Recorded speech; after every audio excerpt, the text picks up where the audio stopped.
to walking this. I couldn't diamonds, I hate to sleep with.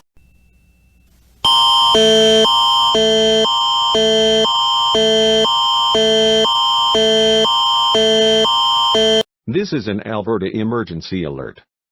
Calgary Police Service has issued an Amber Alert.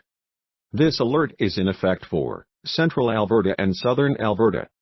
At 2:30 p.m. on Thursday, January 27, 2022, 2-year-old Hawkin Gerald Thomas was taken by his mom, Tamara Jean Vanderjagt, from downtown Calgary. Hawkin is a white male with blonde hair, wearing a red sweater, green boots, and dark camouflage sweatpants.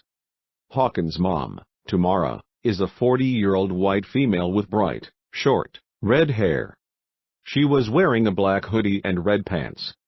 Tamara was driving a 2017 Mitsubishi Outlander, brown in color, Alberta license plate, NLY991, and was last seen westbound 9 Avenue Southeast, going past Blackfoot Trail.